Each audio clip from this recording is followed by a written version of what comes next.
let me hit present. Okay, so for those of you who've been on our webinars in the past, some of these introductory slides you might see, because I like to do a similar introduction for all of our webinars, just to give a little background. So bear with me if you've been with us before. For those of you new, welcome. We are always excited to talk with people and doctors and CAs, and we're just always excited to share our content. And today's specific topic is motivating patients to start and stay under care with graded report cards. So let's get right into this. I mean, the whole notion of graded report cards, we know, and I just mentioned this, how we're all familiar with getting a report card. We all grew up with them in school. We all went through chiropractic school and had them. And that's how we knew how we were doing. I always use the example, imagine going to school, let's say chiropractic schools, because I assume I'm speaking to a lot of chiropractors right now, that when you went through school, they didn't give you report cards. Imagine you took classes and you didn't know whether you graduated until the very end. And they just said either yes or no, you graduated. Because, I mean, imagine that. And we got progress reports or report cards simply to let us know how we were doing. Are we making progress in the right direction? Are we making good progress? And we quickly knew by our report card how we were doing. And we just simply apply that into practice. And that same method works really well.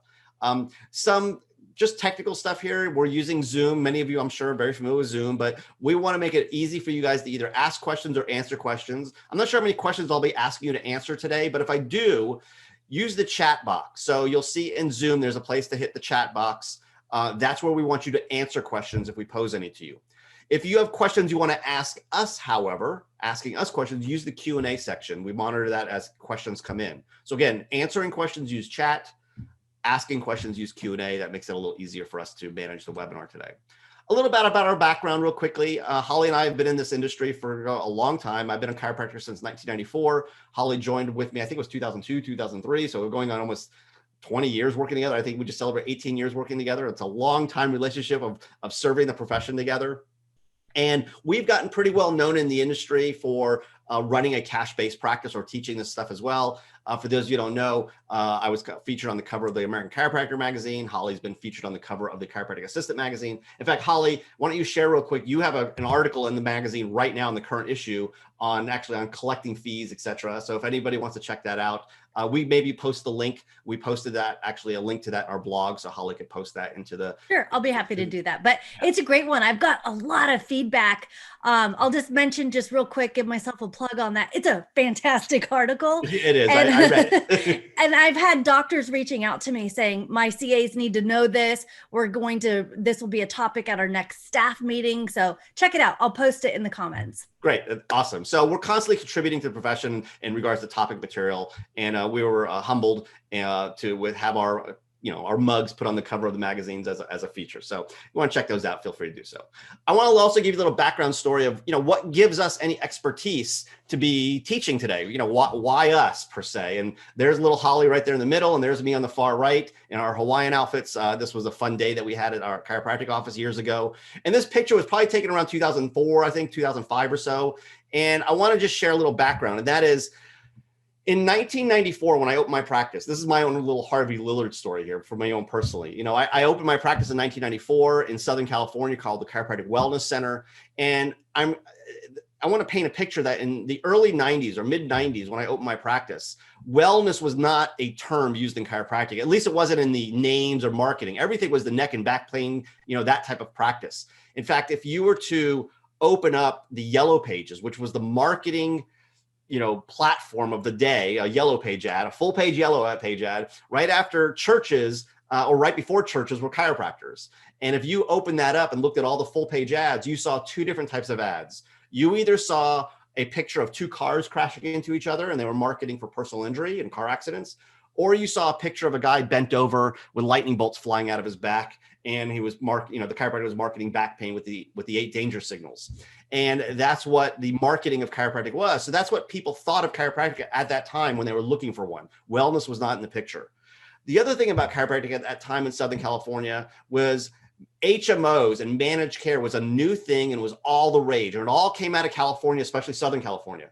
So here I was, a young kid, 1994, right out of school, opening a practice called a wellness center, which was not a thing back then. And 9 out of 10 people who walked into my clinic, my practice, had an HMO or part of managed care that I was not part of.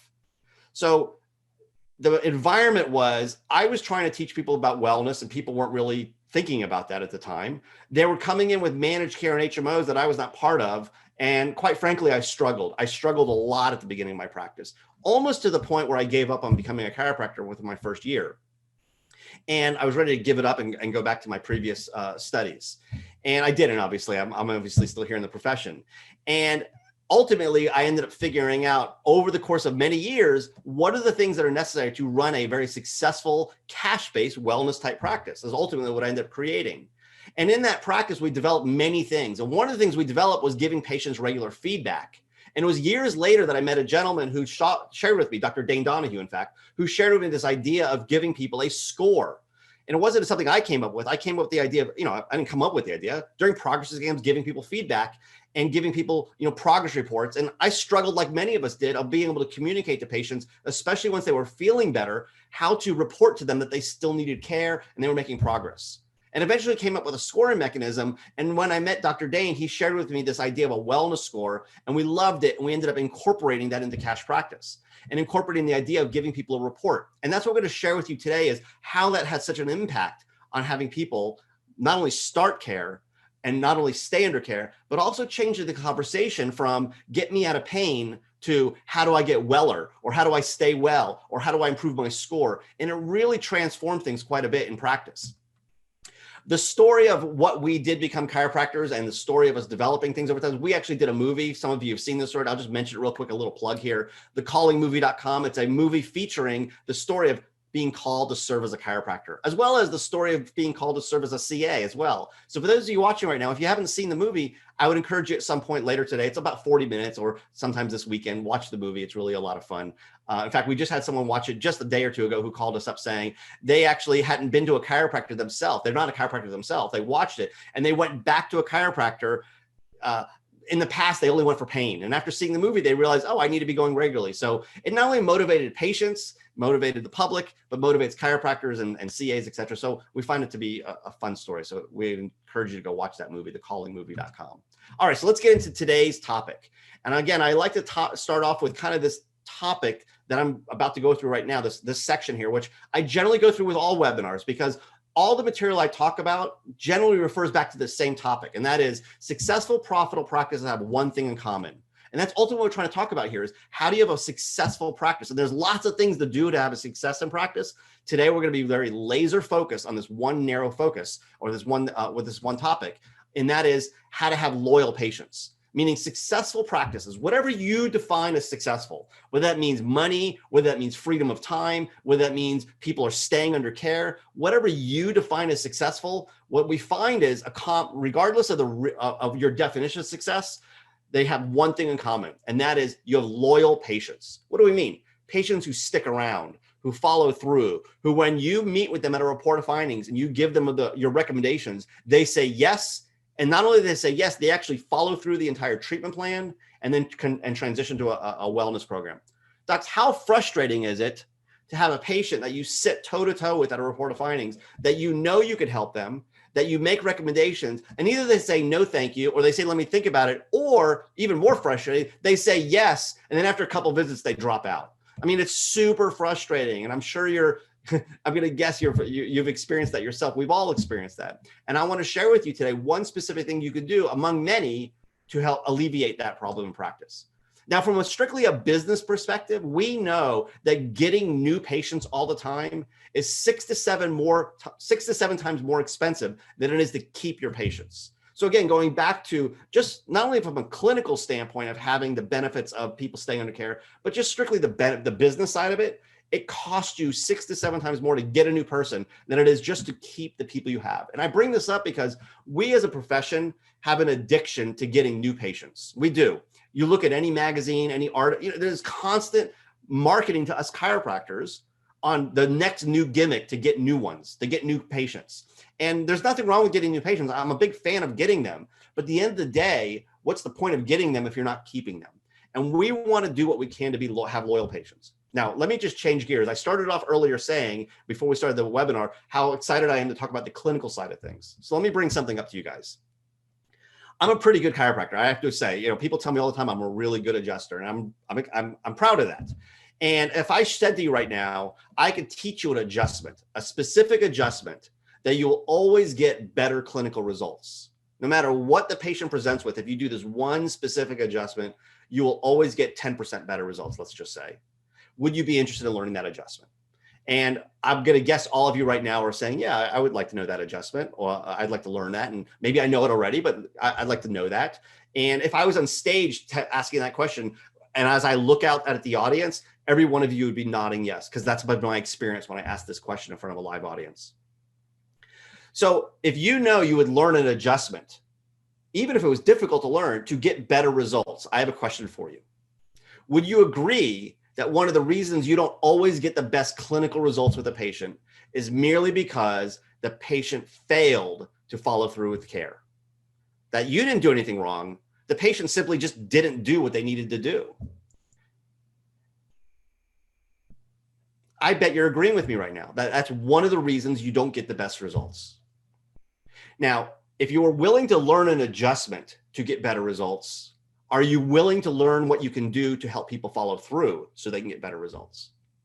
If you are willing to take the time and the energy to learn an adjustment, then I would encourage you to take the time to learn what it takes to actually have people follow through. And that's ultimately what our company is all about. That's what I'm all about. It's what I was from the very beginning. That's why my office was the Chiropractic Wellness Center. It was to have people follow through with the true benefits of chiropractic care, which is realized on the far side of chiropractic, at the end of the treatment plan, not at the beginning. We all know people feel better at the beginning, and that's a nice side effect of chiropractic. But we know the true benefits of chiropractic are realized months into it, period of time later. So I want to teach you guys today, this one topic today.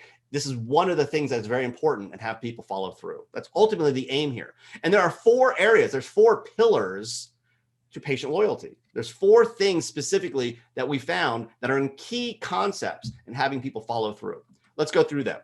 Loyal patients need to hear from you frequently. So these are the 4, and the one we're going to talk about today, the report cards, is one of the 4, but I would just want to mention all 4 of them so you're aware of them.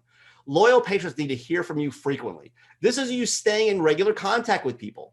Okay, that makes sense, whether it's through education, whether it's through emails, whether it's through, live chat, live conversations with you, whatever it is, you're staying in regular contact with people. That's just a given. And that's true by the way, these 4 concepts are actually true for all businesses, not just chiropractic. You need to stay in contact with your customers, your patients, your clients on a regular basis.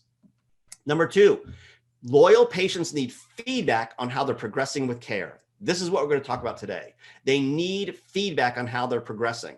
Now, this is, again, not just true with chiropractic. You could be doing anything. People need feedback on how they're progressing with whatever the plan is. As long as they're making progress, they will stay motivated. As long as they're getting feedback on how they're doing, they will stay motivated. This is a key concept that we're going to, again, drive into today. Number 3 is loyal patients need convenience, ease, and a frictionless payment experience. So this is one of the topics I'll talk about in other webinars where we talk about how important it is that people need it to be easy in your practice, convenient, whether it be the payment programs, whether it be scheduling, whether it be location, whatever it may be, it needs to be just convenient and easy for people. In fact, I'll just share with you, I did interviews of patients years ago on video. And in these interviews, I asked them all kinds of questions. And one of the most common words that was used in the answers patients gave to me was the word convenience. When we counted words, like the different common words were used, the word convenience came up over and over and over, whether it be on payments, whether it be on scheduling, whether it be on, how we ran the practice. Convenience was a critical concept. And last number 4 of these is patients need a game plan. Patients need to know what the game plan is. What are they signing up for? Is it a hidden agenda, or are you being upfront with them and telling them this is going to be 6 months or 4 months or a year? Are you telling them the truth up front, or are you kind of hiding it from them? And again, I do a whole webinar on just that topic alone of presenting, having a game plan in place. And having wellness scores, or what we're talking today, giving people report cards or feedback, that is part of the game plan. That when we have a treatment plan that we outline for a patient, one of the key concepts in a treatment plan is letting the patient know you're going to let them know how they're progressing. That you're not going to, leave it up to happenstance, that you have a plan of action, and that you have a way of measuring the progress they're going to be, that you expect them to have. And as long as they're making the progress you anticipate, then the plan you tell them is the plan that you'll stick with. And if for some reason they're not making the progress, Well, then you're going to figure out why, and you're going to make clinical decisions about the treatment plan at that point in time. But you're going to have a plan. And that's important for patients to know that there's a plan. Again, like I said, we do a webinar just on that topic alone. Number 2 is what we're going to focus on today's webinar. Today's class today is all about giving people feedback. 4 ways are these four concepts that I just went back through here. There's 4 easy terms we use for them. Number 1 is contact, feedback, convenience, and game plan. Those are them. And you might want to take an image of this or a screen capture of this or just write them down. Contact, feedback, convenience, and game plan. These are the 4 things you want to be focusing on in your practice in order to create patient loyalty. We have some icons we keep along with these. Like I said, and again, we're focusing on feedback. We use the @ symbol to represent contact. We use the heart. So this is the one we're going to be focusing on today with the little heartbeat in it that refer to feedback. You're giving patients clinical feedback. Convenience has to do with the circle, arrows, and game plan, we use the calculator. So those are the 4 icons we use to represent those 4 different areas of patient loyalty. Now, I mentioned back here these 4 areas. We actually have what's called a patient journey. And I want to just introduce this to you because we're going to come back to this. If you're going to build a building, you need architectural plans. You need architectural plans to build that building. What you see in front of you here is the actual architectural plans of building patient loyalty. And we refer to this as the patient journey. And I'm going to refer back to this later. But throughout the time we're seeing a patient, there's different periods of time or different things that are going on. And basically from a large overview of what we're looking at here is when you look at this picture here, you'll see this yellow section here. And this yellow section here really represents the patient coming in as a new patient all the way through a report of findings. That's what it represents. And these different cartoons represent that as well. And we're going to talk about some of these as we go through today's class, today's webinar.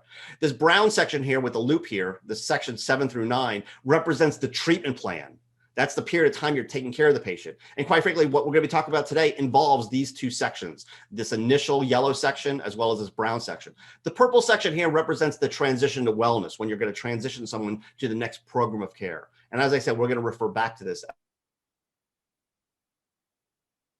loyalty. So how do you know you have good patient loyalty in your practice versus it not being good? Well, quite frankly, you use patient retention. We use a measurement of PVA, patient retention, to give us a measure of whether we have good patient loyalty or not. You know this already. You already know in your practice, do my patients follow through? You know this already. You intuitively probably know this as well. You either know that the majority of the people you see not only follow your treatment plan, but complete it and then transition to wellness, or is it the exception in your practice? I mean, every doctor I talk to, they all have patients. Yeah, they've been with me forever. Like they've been with me for years and years and years. The question I have for you is that the rule or is that the exception? And if it's the exception, then you're missing on one of those 4 things, or maybe all 4 of those things that I mentioned of contact, feedback, convenience, and a game plan.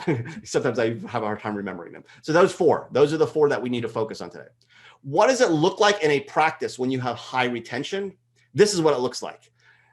Well, it could look like this, I should say. This is back in the day in my practice. As you can see, this is probably back in the late 90s, early 2000s, because it's all Polaroid pictures on the wall. I don't think anybody's using a Polaroid anymore. But back then, we used to take Polaroid pictures of our patients when they got to their 50th adjustment. And you'll see on the top left here, this blue sign that says, I don't know if you can read it, it says 50 adjustments there. And then it says 100 adjustments. And then down here, up here, it says 200 adjustments and 300 adjustments. These are people who had been with you for many, many, many years over the course of a long period of time. And as time went on, they had, their picture taken at 50, and then we'd move their picture to 100 adjustments, and 200 and 300, 400, 500, 600, 700, 800, etc. over the course of many, many years, and some of them decades. These are people who have been with me a long time. And I share this picture with you because I want you to see it's real, that if you do these things in real life practice, you will have people who stay with you for literally hundreds of adjustments over the course of many years. That's assuming that's part of your practice model. I'm talking to you as if right now, doctor, your business model, not actually your business model, your clinical model is provide treatment for a plan, get them well, and then have them go on to a wellness program. If that's your model, then this is what you're doing, or you should be doing. If that's not your model, if your model is get them out of pain and get them out the door, well, then I'm not sure why you're on this webinar, quite frankly. So the purpose of this is to get you, to have patients follow through with care.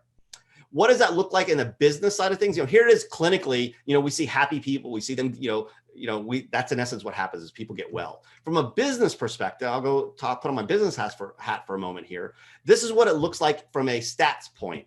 What we see is your cash collection in your practice grow year after year. And this is an example of a real client who uses these tools. And what you see is over the course of each year, this is over a course of about 7-8 years here, we see their collections continue to rise every year. And why is this impressive? Because most practices, quite frankly, they grow and they plateau and they get to some point and that's where they are. Ask yourself, have you been kind of flat the last number each year? I mean, once you get to a certain growth level, most practices just kind of hang out at that stage. They're flat at that level. The question is, the only practices I've seen, what practices do you know that continue to grow year after year, month after month, quarter after quarter, year after year? The only practices I've seen, and I've seen literally thousands and thousands of practices that do this, are the ones that continuously add new patients, but don't lose them. That's the only practice that does this. It's not whether they're PI or work comp or cash or insurance. It's nothing to do with that. It has to do with, are you filling your bucket? Are you filling your practice with new people? And are you not losing them on the back end? That's the only practices that'll do this. And so I illustrate this to you because if your definition of success in your practice is growing the practice, this is just merely the financial representation of a growing practice. It's not the purpose of doing this. We're not doing this to make more money, but the benefit to you, doctor, one of the benefits is you make more money as a result of doing these things. So let's get into the topic and let's review before we do that. The goal is to have a successful practice. That is the goal. It's always the goal in this case. The goal is to have, success. And again, you define what successful is. I'm defining the method in this webinar right now is we reduce patient dropout. That is the method of having a successful practice, is reducing patient dropout. Now, you may use a different method. Your method might be I'm going to go market for PI patients and I'm just going to always get PI people. And that's my method. That wasn't my method. And that's not the method I'm teaching you here. The method I'm teaching you here is whatever your practice model is, we want to reduce the dropout of those patients. The focus to do that is really the game plan. It is, I want to focus on patient loyalty. I want to focus on having a practice full of loyal people. And if I have loyal patients, that by definition means they're not dropping out. And if they're not dropping out, I'm going to end up with a successful practice. The strategy to do this is to focus on the patient journey. And that's what I showed you earlier in that cartoon character, that game board. The patient journey, if you focus on that, think of it like in sports. In sports, like in football, for example, they have a game plan. Like, what is your game plan to play this team on Sunday? What is the game plan you have to win? Okay. The goal in that case is to win the game. And they want to win the game in order to go to the championship. The end goal is to go to the championship. The way they do that is they focus on winning that game. And the way they focus on winning that game is winning each quarter. And the way they focus on winning that quarter is they have a game plan for that quarter. And oftentimes we hear at halftime, they come out and they change their game plan. And they went from playing poorly to playing great because their game plan changed. My point here is that your patient journey is your game plan. And then if you focus on a successful patient journey, you will end up with loyal patients. And if you end up with loyal patients, you'll end up with fewer patients dropping out, which will lead to a successful practice. What systems do you need in order to have a successful patient journey? This is like, again, going back to sports. If we're talking about football, maybe the systems they're going to use is they're going to change what offensive line players are playing or the type of offensive line they're going to have. And if you're defense, what kind of, who's playing what positions? That is the things they can move around. How are they going to manage the clock? I'm using that as an analogy. In practice, the systems are going to be what I just mentioned: contact, feedback, convenience, and game plan. That when you have systems that focus on having regular contact, when you have systems that allow people to have feedback, when you have systems that make it convenient for people, and when you have systems that offer the patients a game plan, when you do that, that will lead to a successful patient journey. And when you have a successful patient journey, you will have a practice full of loyal patients. And when you have loyal patients, they don't drop out. And when they don't drop out, doctor, you have a successful practice. So that is the strategy we have. And this is what guides everything we do as a company. In fact, Cash Practice, everything we do at Cash Practice is built upon this premise. In fact, people ask us all the time, you're a software company. Why are you not an EHR? Like, we get this question all the time. Why are you not doing soap notes and all the things that all the other software companies do? That's because that's not our business. That's not our goal. Our goal is to build to help you build patient loyalty. And an EHR is completely separate. That's for you to do notes and stuff. That's nothing to do with what we do. What we do is very laser focused. You use our platform to help you build patient loyalty. You use our platform, in fact, to give you the systems to implement a strategy on the focus of patient loyalty so that you don't have patients drop out, so you doctors are more successful. Feedback is what we're going to focus on today. So let's go back to the patient journey. So here, number 4 talks about a patient journey. So let's talk about the patient journey and what we're going to focus on today. We're going to focus on step 4 there, which is at preparing for a report of findings. After a patient comes in for an initial evaluation, we need to prepare a report card to then present to the patient at a report of findings. Because we're going to then tell the patient, hey, based upon my exam findings, we've determined you're a B or a D or a C, so they know where they stand. That's a preparation for a report of findings. At a report of findings, when you're reviewing things with a patient, one of the things you'll end up doing, and you'll see the doctor here on the left holding up the D, is report to the patient how they're doing. Hey, John, based upon what we examined you yesterday when you came in for your evaluation and your x-rays and your scans and all the things we did, we've determined your health as a D. And you'll use that as a way to report to people in a summary format and to summarize everything, how they're doing, or not how they're presenting to you. Now, you'll also see the CA here is going to then also present a financial plan, a care plan to the patient at a report of findings. But in this particular webinar, we're just going to be focusing, again, like I said, on the report card. We also have during the course of care, during the treatment plan, while we're providing care to a patient, we're going to be reporting to the patient how they're doing. You'll see in this case where the doctor did an evaluation and hey, the patient got a C eventually, and eventually a B over the course of time. And you'll see as we're providing treatment over the course of time, you'll see the highlighted wellness scores. That's the hearts here. Over time, we're repeating these report cards to patients so they know how they're doing. Doc, I'll ask the question to you. Do you struggle at times with patients knowing how they're doing and still needing care once they're feeling better, once the symptoms are gone? So maybe a month or 2 into care and you know they still need care, but you're kind of struggling with getting the message across, or they're not hearing it or they're not getting it, that they still aren't fully well yet, that they haven't gotten the full correction yet in their practice and in care. If you struggle with that, this is a game changer from that standpoint of being able to report to them, hey, listen, I know you're feeling better, but you're still a C. I know you want to be an A. We talked about it at your report of findings, the goal, and we know we can get you an A. I know you're feeling better, but you're still at a C. Let's continue. Let's keep up the good work. Let's, make the progress we need to make. And then a few months later, a month later, you do another progress exam. Hey, John, great news. You're making good progress. I know you've been doing really well with your exercises and your rehab. You've been doing a really good job following the treatment plan. Hey, if you recall, when you first came in, you were a D. You went to a C. I have great news to report to you. You're now at a B. You're making great progress. We're not an A yet. I anticipate we'll be getting to an A soon, but you still got progress to go. Even though they've been feeling better, that resonates with them. It's just easy. It's like snapping your fingers. It becomes super easy to communicate to them the progress they're making. And finally, we get to the place where it's time that they finally get the A, and now you have a reason for transitioning to wellness. And when I say you have a reason, I got to be frank. I consult with chiropractors all the time, and they talk about, they provide care, they go to wellness, and they have their scheduled visits, et cetera, like we all do. And I ask them the question, how do you know they're ready for wellness? And I'll be frank, 8, 9 times out of 10, the doctors don't really have a reason they're going to wellness other than, well, I just did the 3-2-1. It's just time to do it. Or they're feeling better. They don't really have an objective, measurable way to demonstrate that whatever it is they're correcting has been corrected and they're ready to go to wellness. Let me give you an example of what I mean. If you go to an orthodontist and you take your child there, you have an expectation. Your expectation is when the child is done with orthodontic, the braces, your expectation is they're going to have straight teeth.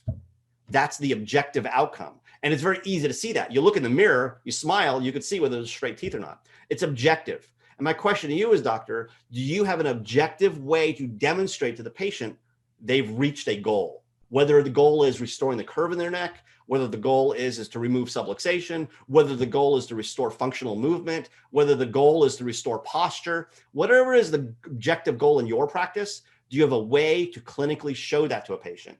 And then do you have a way to communicate to that to them that they're either bad or good, or whether they're, where are they on the scale of recovery? And that's the purpose of a report card, is to take whatever it is you're doing, all of the tests, and package it into a report card so it becomes easy. Now, I want to focus a little bit here on the psychology of why report cards work so well, or giving feedback. Maybe you've heard this before, the Pearson's Law. When performance is measured, performance improves. So when you measure something, whatever the performance is going to improve. For example, if someone's running a 50-yard dash, if you simply measure it with a stopwatch, they're going to perform the 50-yard dash better. They're going to run faster. And so in practice, if you're measuring the performance of your patient's progress, it tends to improve. That if you're giving them feedback on how they're progressing, it improves even more. In fact, that's the next thing we say. When performance is measured and reported back. So when performance is measured and you report it back to someone, the rate of improvement accelerates dramatically. So not only do they improve by giving feedback, that when you report it back to your patients, they actually improve even faster. So it's another thing you can use to help patients get better results with your care, or maybe faster results with your care. This is referred to as Pearson's Law. This is what a report card looks like. We refer to it's a wellness score, but I often like to refer to it as a report card because that's in essence what it is. And this is just an example of what one looks like. What I want you to notice are a few things. First of all, you can't help but notice the big letter grade on there associated with the score. We didn't always use letter grades. We used to use just a score. And what we found was that a score by itself didn't necessarily hit people between the eyes. Meaning, if you told someone they were a 62, they might say, that's not so bad. It's better than half. You know, they don't think it's such a bad thing. But when you equate a letter grade with it, suddenly it hit them like, oh, that's not so good to have a letter grade of a D minus.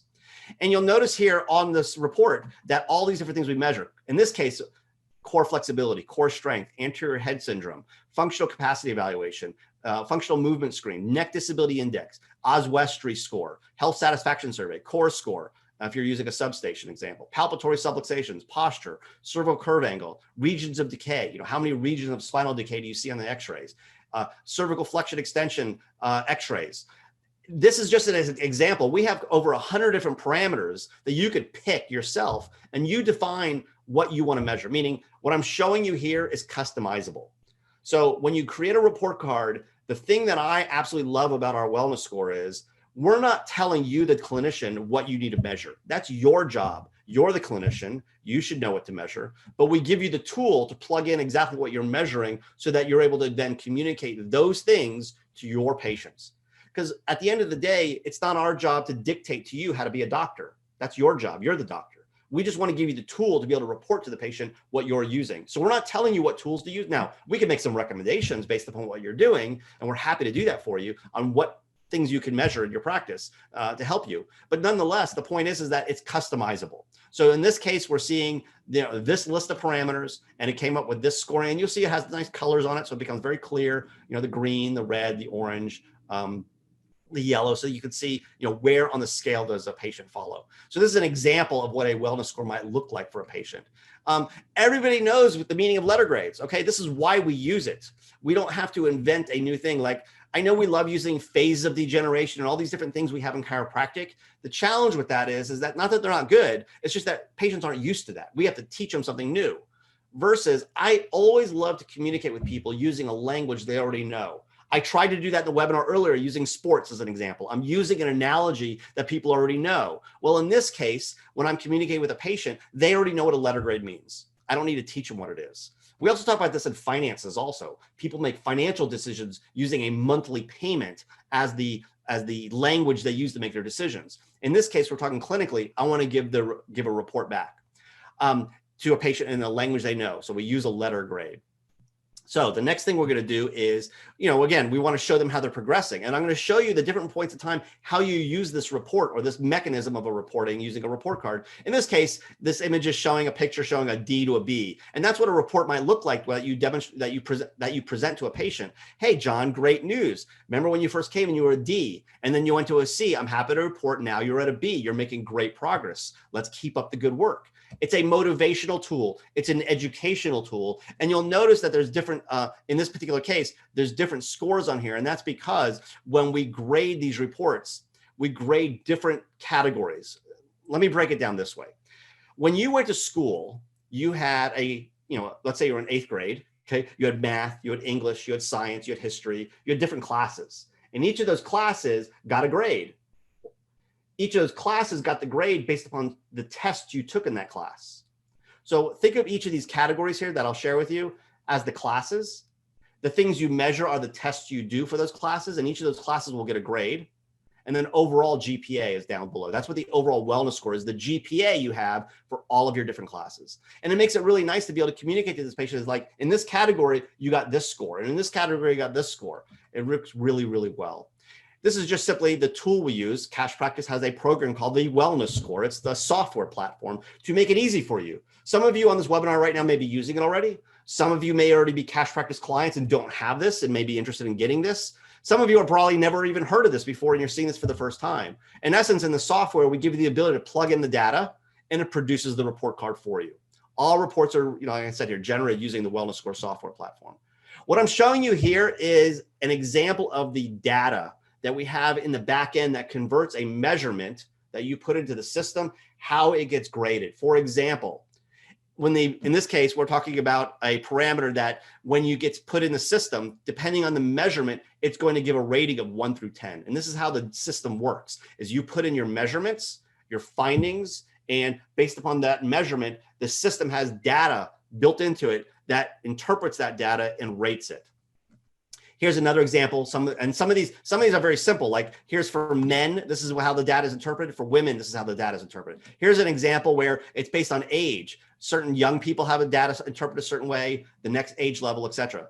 You don't have to concern yourself with this. I'm just sharing this with you because in the software, there's intelligence built in. And that software intelligence will take the data that you put in the system and interpret it and give you a rating based upon research, basically clinical research on that information. When it comes to using the system, it's really easy. Whatever parameters, often we also call them biomarkers, parameters or biomarkers, whatever things you're measuring in practice, you go into the software and you simply enter the data. And you see in these cases, all the different things got measured, the data was entered, and then it then interprets that data, as I was saying, based upon this kind of data charts here, and it interprets that data and gives a rating for you. So you should be confident that the rating is, it's going to come out accurately. Here's an example of the different pages of the wellness score report. I showed you page 1 already, where I talked about, the overall score. It shows you all the different things you measured.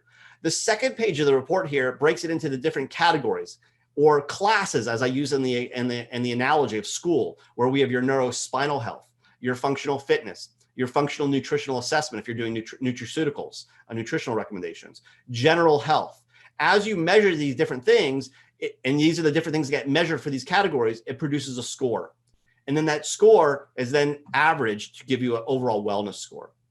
There's also a page on the report that shows you a scale, how each of these are affecting the overall score. In fact, in the software, you can actually take these scales here. If I was to click on, let's say, this functional nutritional assessment and drag this, as I move it, the overall score will change based upon the individual ones. And we give you a definition of what the different letter grades mean and the 3 T's for the different stressors. So we give you a nice packet here that when you print this off, it also includes a page, I should mention, of explaining what each parameter means. So it becomes a real nice packet for you to give the patient at a report of findings, demonstrating the need for care at a report of findings. Also, I mentioned in progress exams, when you're doing care, when you're implementing your treatment plan, reporting back to the patient how they're progressing. Again, just another example that you can see this is a different list of parameters. It's a smaller list, and they went from an F, and they're showing eventually they had a 62% improvement, and they're now at a C. Again, this is important to be able to show the patient over the course of time how they're making progress. This is my favorite purpose of the wellness score, is this exactly right here. Because I personally in practice at the beginning struggled with, when a patient was feeling better, communicating that they still needed care. That was something I personally struggled with, and I know a lot of doctors do. And this made it really easy to overcome that struggle, to be able to share with them, hey, you went from an F to a C, great news, I know you're doing better, but you're not an A yet. You're not an A yet. We still have work. We still have a goal to reach, assuming they can reach an A. Maybe a person isn't going to reach an A, they're only going to reach a B. Okay, so in practice, this is an actual example of it being used. This is Dr. Todd Pickman, one of our clients, and he's here demonstrating the wellness score to a patient. He's actually showing it to him on the computer screen. It gets printed off. You can then demonstrate, hand it to the patient for them to take home. One of the benefits of that is when someone has a report to then take home, okay, when they have this to bring home to their spouse, to bring home and hang on the refrigerator, this becomes their evidence to then share with their family that their decision to see you was a good decision. What I mean is we all have patients who maybe the spouse back at home is not on board with them getting care, or they're just questioning, like, why are you still getting care? You're feeling better. Or, maybe it's not even a negative thing. They just want to know how they're progressing. This makes it really easy for that patient to go home and say, look, you see, I'm really doing well. I went from an F to a C. I'm doing great. The doctor says I should be able to reach an A soon, but I'm not there yet. It gives the patient something to take home to be able to share with their family how they're progressing. And we all know everybody's favorite topic is themselves, right? That's their favorite topic. And somehow the conversation revolves around themselves. So when they bring this home, guaranteed they're not going to just share with their family. They're going to probably talk to their friends about it. They might even take a picture of it and text it to their friends. The point is it becomes a tool they can use to validate they made a good decision seeing you. It becomes a really effective tool in essence. So we're going to stop at this moment. I'm going to turn it over to Holly. It says cue the live demo. I also see there's some questions that came up, I believe. No, Dr. Bodzin, that's me adding in links to different things that we've been. Oh, I'm sorry. I thought that might have been some questions that came in. All right. So I'm going to pause here. I'm going to stop sharing.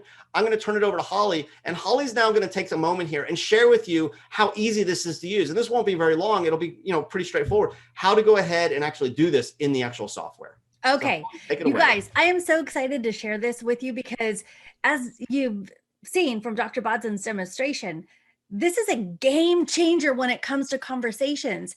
And as my role as a CA, this has been super impactful because I'm able to help, CAs may not always understand the language that the doctor is using. The patients may not always understand the languages doctors is using, but it's easy for me to say, hey, Allison, your overall health and wellness is an F. And, as she's making progress, I can congratulate her on each step of the progress exams. Oh my gosh, Allison, you went from F to an D. You're on track. Like, this is why you can't miss appointments. This is why we reschedule appointments. So there's a lot of things that you can say, no matter what your role is in the practice, to help support the doctor and the patient on the journey to wellness. So let me just show you. This is what the wellness score system looks inside of the Cash Practice software. It's a web-based software. So this is a really popular tool to use for screening events too. Take your laptop with you, plug in some measurements, but let's look at under the hood. So when Allison, our patient, she first came in for her consultation, exam, x-rays, the doctor basically does all of the measurements in the exam, records the score, and the report is prepared by entering in the patient's score.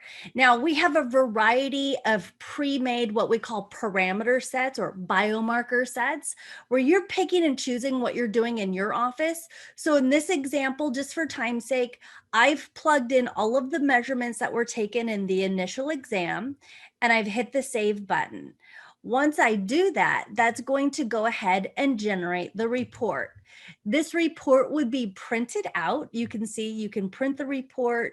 We can open the report as a PDF.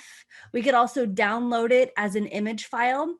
We'll talk about that a little later, why in the world you would even want to download an image file of this report. So stay tuned. But this page one, it just goes over everything that we measured, what the target range is for ideal health, right? How the patient was graded, and then it breaks their grading down into a letter grade like they're used to getting from school. So it makes perfect sense instead of you showing, and I know that we all have different ways to measure the patient's progress, but if you can plug it into one simple report to make it easy for the patient to understand, it's easier to effectively communicate with them the need for care or what the treatment plan is or why they're continuing to come in beyond just managing their symptoms. So here's page one of the report. Page two, like Dr. Bodzin showed earlier, is just a different breakdown of the different wellness categories that were graded.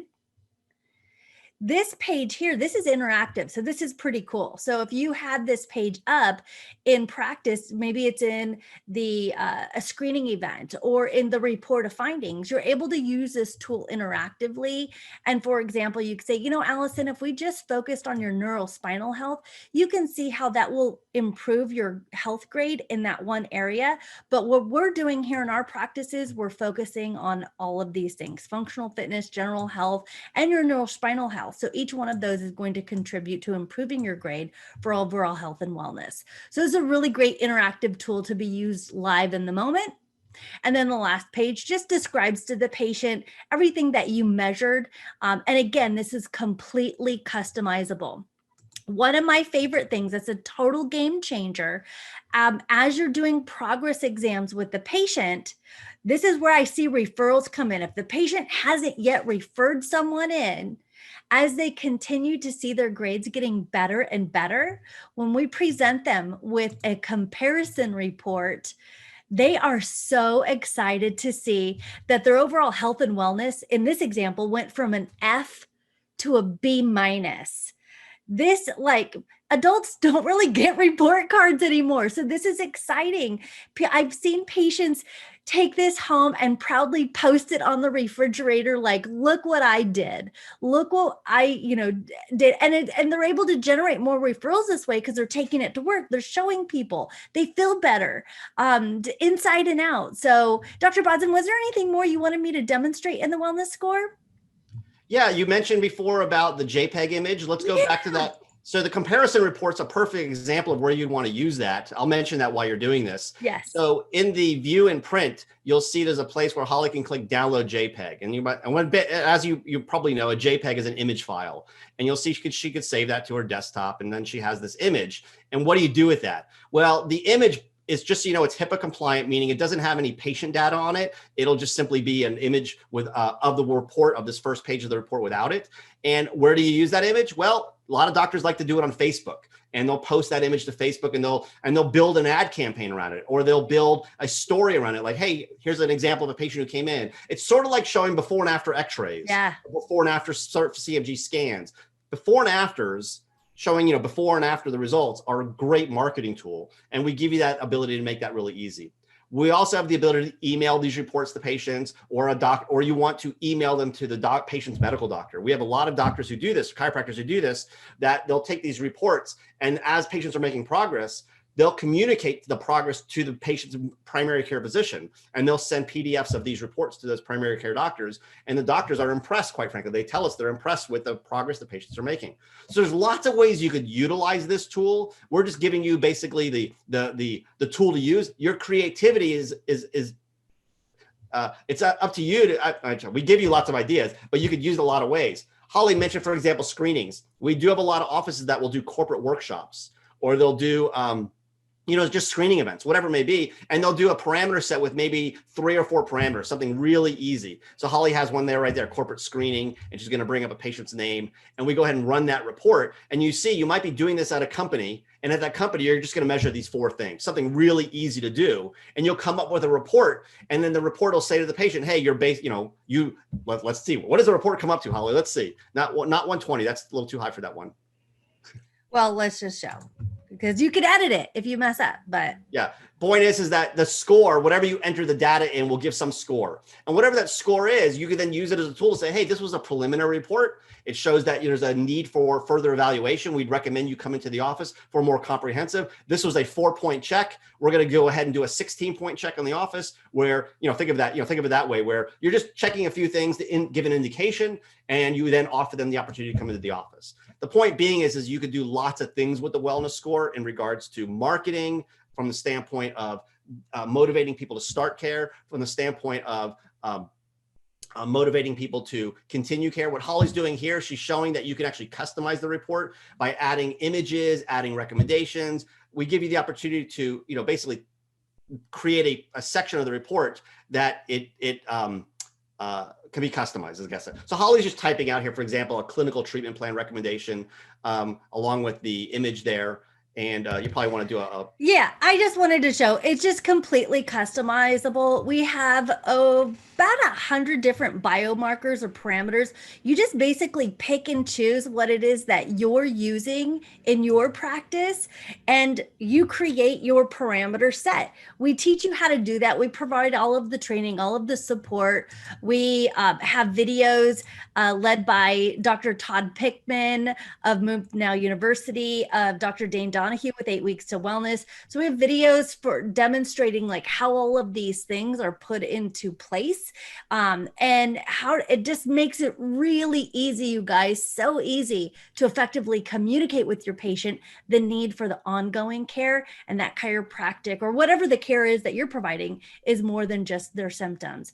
We do have a lot of different lab findings in here as well. So if you want to add that in, if you're a functional medicine doctor or you incorporate some of those things into the type of care you're providing, it's really easy to add those in. Holly, let's show this. Click on the parameters and we'll wrap up here because I know we're going a little long, but this page here, as Holly scrolls through it, you'll see as we go through, there's literally dozens and dozens of different parameters that you can pick and choose in your practice.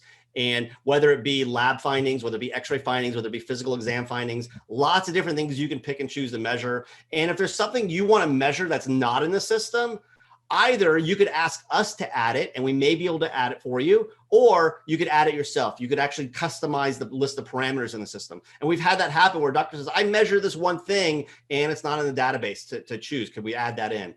And oftentimes we'll add it to this library so everybody has access to it, or it might be just added specifically to your account for you and you only. So that's how easy it is to use. It's quite frankly a very simple tool. I want to wrap up by see if there's any questions while Holly's looking at. If there are, I'm going to go back and if I'm not mistaken, I need to share my screen. Yeah, you know, and Dr. Bodzin, because one question that keeps coming up over and over again is I see a lot of doctors wanting this now. So like if they want to start up with a wellness score system right now, like what do they do? How do they get that? Yeah, that's exactly what I'm going to show right now. Real quickly, just to mention, we just went through what you see on the far left here is the wellness score. You'll see, as I mentioned, there's 4 areas of patient loyalty that we address: regular feedback, which is what we focused on today, a game plan, convenience, and regular feedback. Regular contact with people. So those are the 4 areas that need focus on, or systems for doing having high patient loyalty and patient retention. We focused on today feedback with the wellness score. And if you want to learn more about it, there's a couple things you could do. Simply go to the URL cashpractice.com/wellness. When you land on that URL, cashpractice.com/wellness, you'll see this page that you see here. You can go ahead and put in your name, email, phone number, etc., and we'll email you a sample copy of the wellness score. It's just, so you can see it for yourself what it looks like. If you want to get started or learn even more, you want to take even more action, you'll see at the top of the page there, it says book a call. Just click on that and that'll give you an opportunity to schedule a time at your convenience for one of our staff members or one of our CP experts to reach out to you and connect with you and then answer your questions, maybe go ahead and demonstrate the software to you, and basically, just give you an opportunity to see it, one-on-one. While we're in the webinar here. Yeah, but what does it cost? Because people are going to be blown away. Yeah, it's $49 a month. It's $49 a month, you guys. You get started for as little as $49 a month. So yeah. It's not a major expense, and it's month to month when you utilize our systems, meaning you're not committing to a year or 2 years. It's month to month. So you could try it for a few months. If you don't like it, you cancel it. You're not obligated to anything.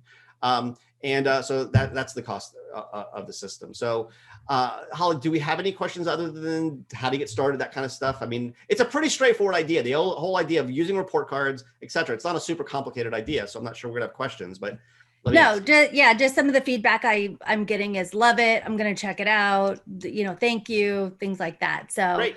Yeah. Thank you so much, everybody, for participating today. We were unable to connect to Zoom, but I am going to make this. I'm sorry, we're unable to Facebook Live this, but I am going to make this recording available and I will email it out. Again, visit cashpractice.com/wellness to download your free report or click the book a call button up at the top to get any additional questions answered or to see a live demo on how this will work in your practice. Or if you're ready to get started, give us a call or go to Plans and Pricing and we'll get you taken care of. All of our training and support is located here in the United States. Well, actually, San Diego, California.